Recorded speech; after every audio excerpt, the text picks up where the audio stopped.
In the archives of history, some stories remain etched in the shadows, obscured by the relentless passage of time.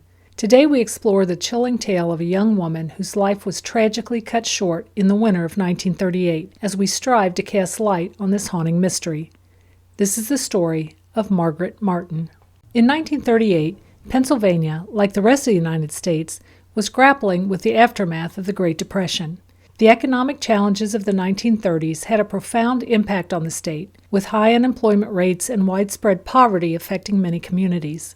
The industrial sectors that were crucial to Pennsylvania's economy, such as coal mining and steel production, were particularly hard hit. The late 1930s also marked the lead-up to World War II, and issues related to the global conflict were beginning to shape political and social discussions. Against this backdrop of a post-Depression era, 19-year-old Margaret Martin embodied the hopes of a close-knit family rooted in the heart of Kingston, Pennsylvania. On December 17, 1938, Margaret was a striking 5'3" brunette. She had graduated with honors just 3 weeks earlier from the Wilkes-Barre Business College, where she had taken secretarial classes. She lived with her parents and 3 younger siblings in a modest blue and white home at 43 Covert Street. Her father John was a local mine foreman and minor politician, and her mother Agnes a homemaker. A shy, studious, friendly girl who had many friends, she was described by her parents as a living saint.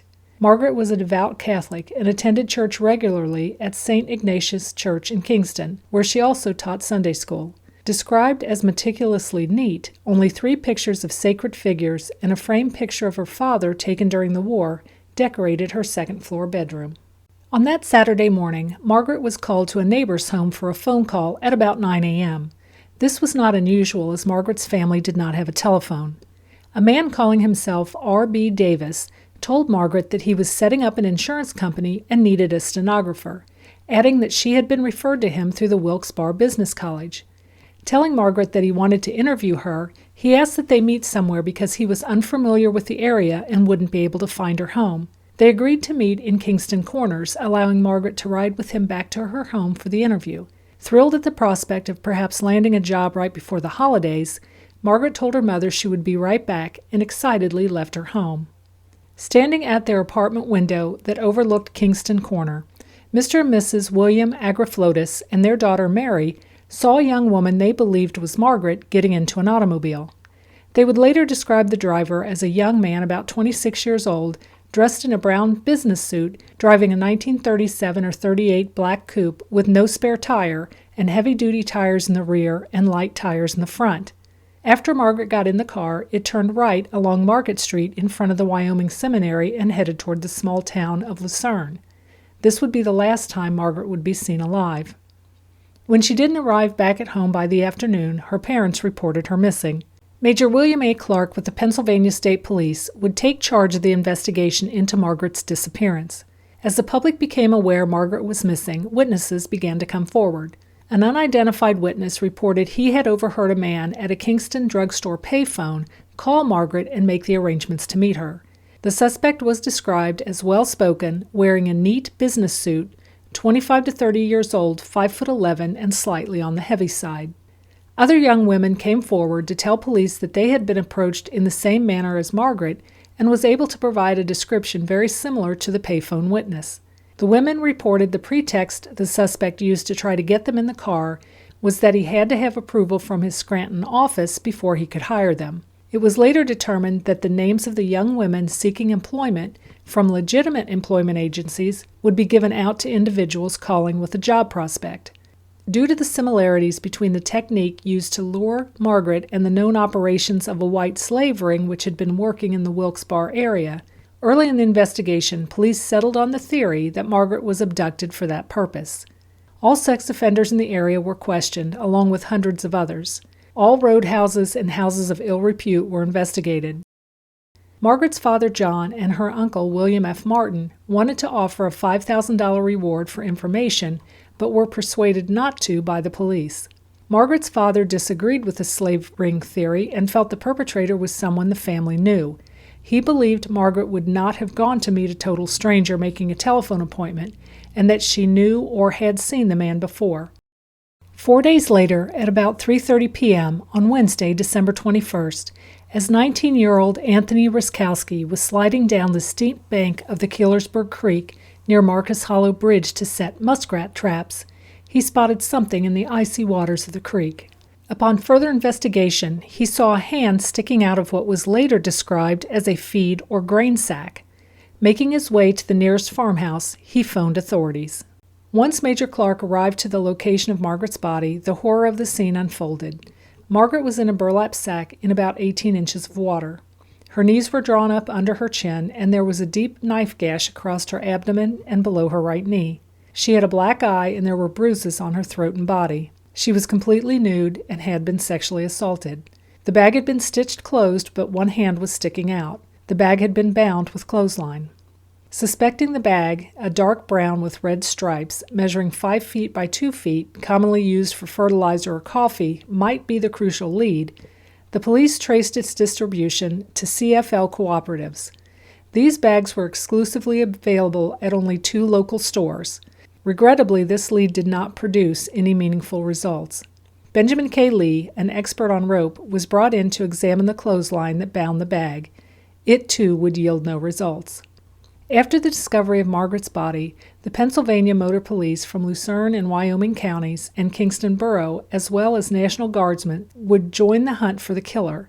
They would tramp through 3 inches of freshly fallen snow and overgrown thickets, searching every hunting cabin and farm building in the area looking for clues.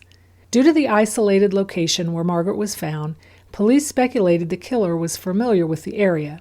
The Marcus Hollow Bridge was near the edge of Keelersburg, an isolated Wyoming County hamlet of about 6 houses.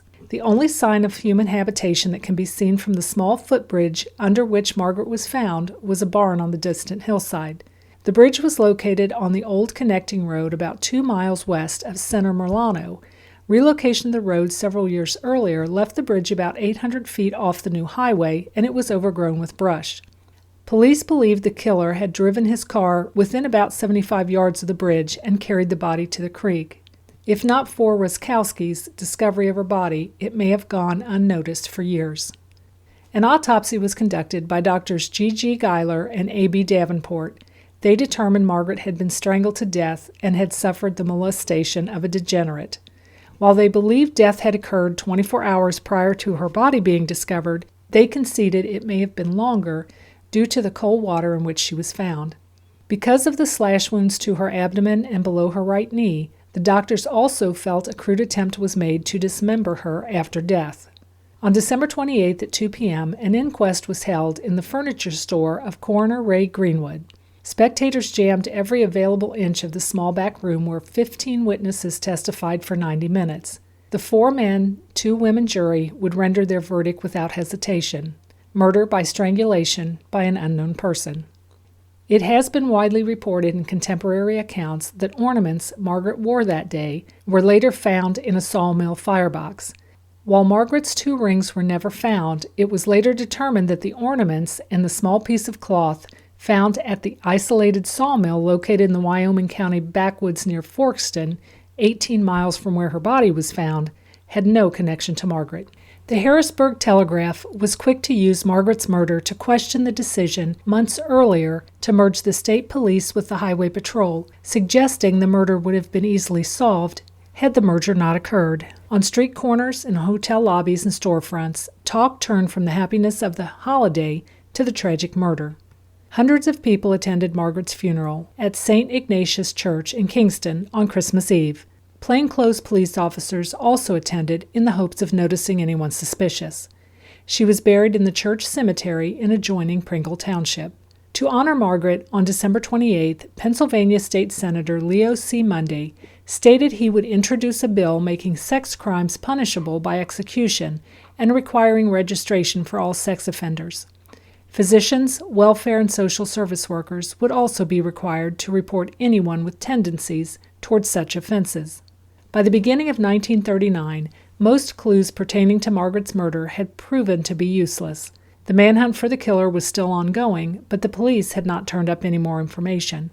In the years that followed, the only suspect to be seriously considered was Orban Taylor, a dishonorably discharged veteran. In September 1942, Taylor of New York City confessed to Margaret's murder. However, his confession was proven to be false after 10 hours of questioning. He was not charged. As the years rolled on, Margaret's murder became a haunting enigma, resisting the efforts of investigators and even modern forensic techniques. The once vivid clues faded, and the identity of the perpetrator remained shrouded in darkness. In 1999, Lucerne County District Attorney Peter Paul Olszewski conceded that the chances of unraveling the identity of Margaret's killer was slim, a mystery likely buried in the annals of time. In the collective memory of a community and the pages of history, Margaret Martin's story endures, a somber reminder of a life stolen and a crime unsolved. Until next time, stay curious, stay vigilant, and may the truth reveal itself in the shadows.